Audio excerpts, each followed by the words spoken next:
Jayson Tatum has proved time and time again that he's one of the best players in the NBA. This is why Jayson Tatum is currently the best player in the NBA. And to start off, we're gonna take it all the way back.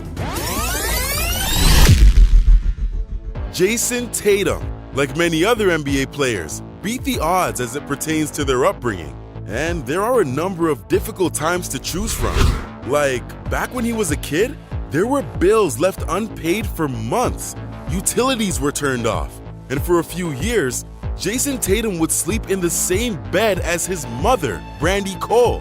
And at one point, they didn't have any furniture at all. But that stuff was just details.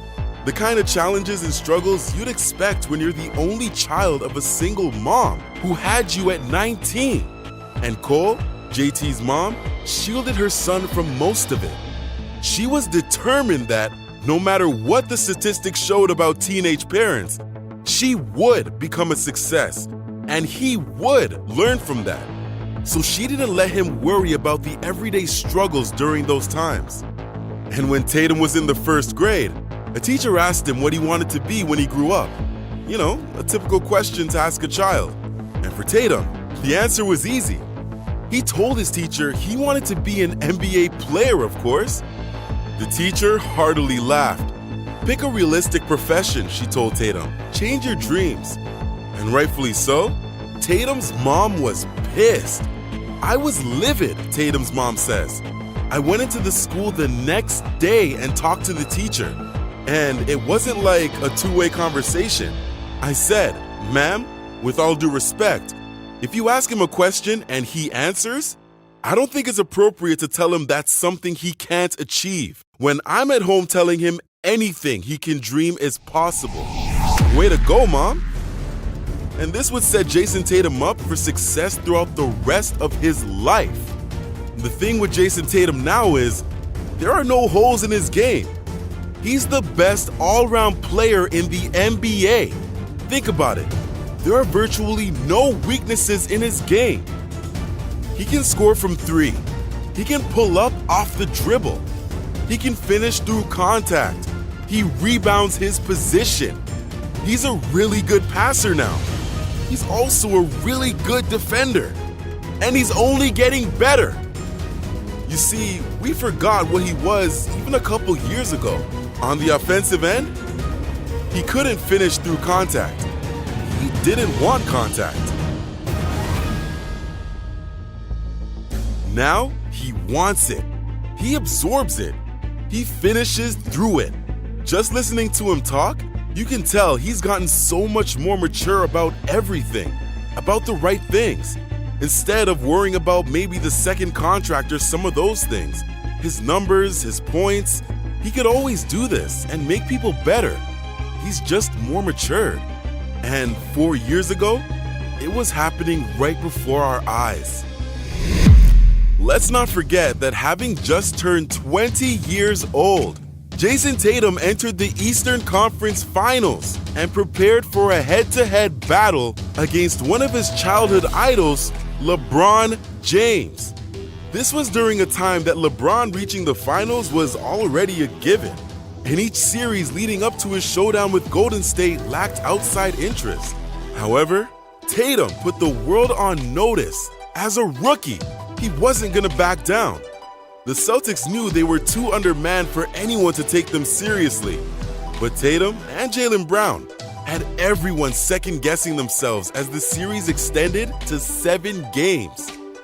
From the moment Tatum delivered this thunderous jam on James, who was the best player in the world at the time, it was clear he would be on this stage for many years to come. Now, in only his 5th season, Boston's new face of the franchise has battled his way through his 3rd Eastern Conference Final and has led his team to the NBA Finals.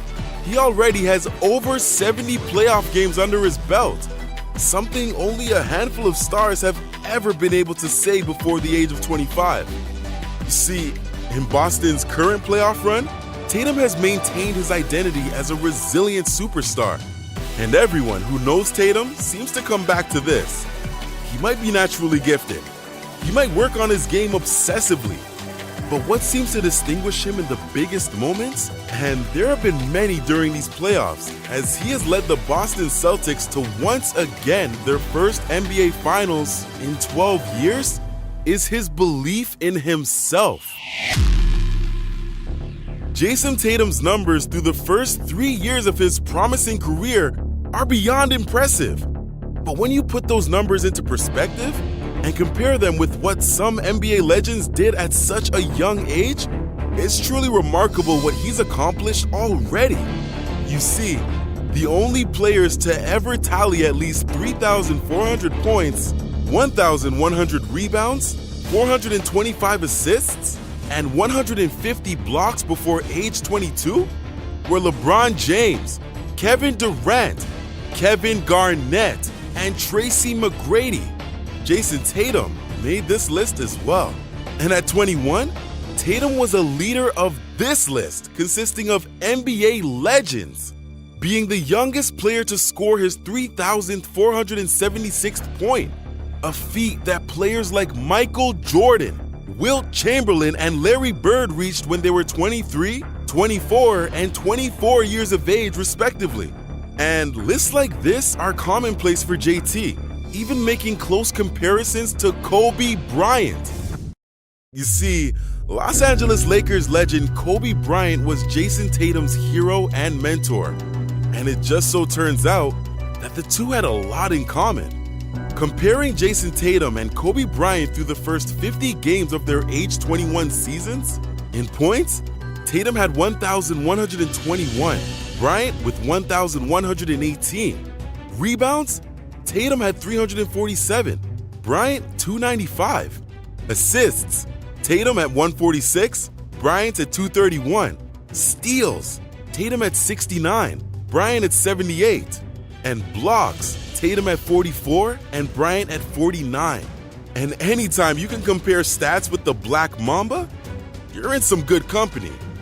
Jayson Tatum also has the third most regular season and postseason wins at or before age 21, coming just after first ballot Hall of Famers like Kobe Bryant at 219, Tony Parker at 195, and then Jayson Tatum at 153.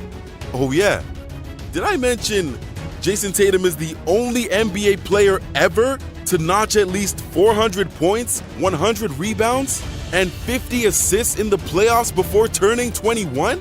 But that's just how he compares to past legends. But what about how he's faring against today's greats?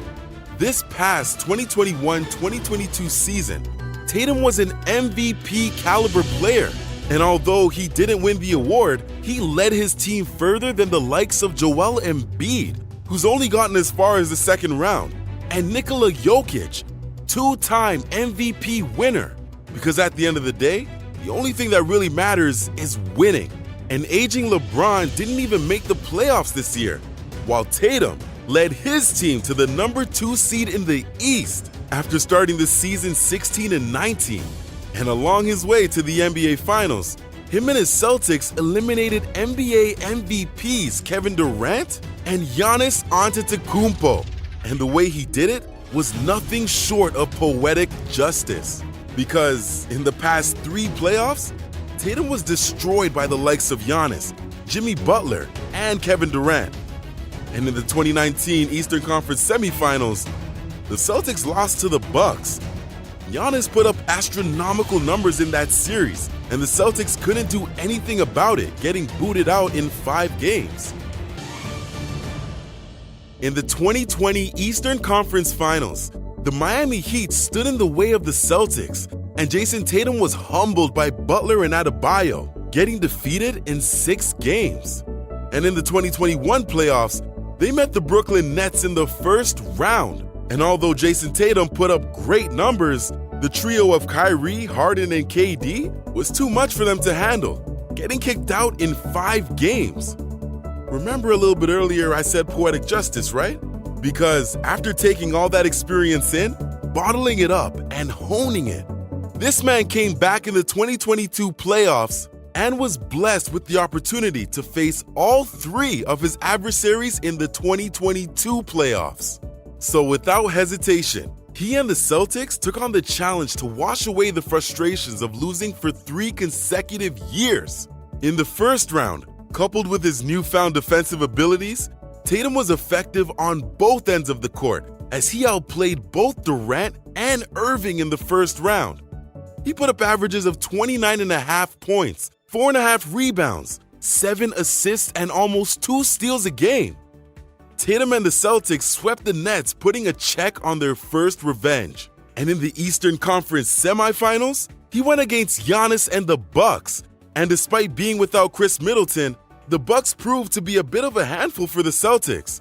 But Tatum came through for his team as he competed on both ends of the floor and put up averages of 27.5 points, 6 rebounds, 5.5 assists, 1 steal, and 1 block per game in that series. But they got their vengeance on the Milwaukee Bucks. Check on revenge number 2.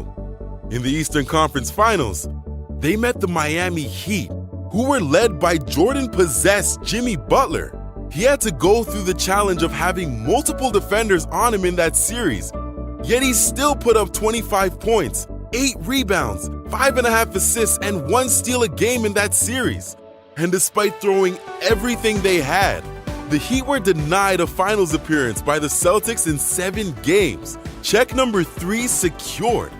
Just pure dominance over some of today's current greats.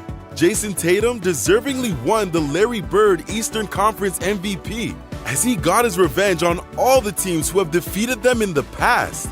Of course, winning the NBA championship against a dynasty like the Golden State Warriors is surely going to be the cherry on top. He should be revered as the one player you must go through to reach the pinnacle of NBA dominance. And that's the end of the video. I really appreciate you for making it this far. And if you haven't already, please leave a like on the video and hit subscribe for more dope NBA content.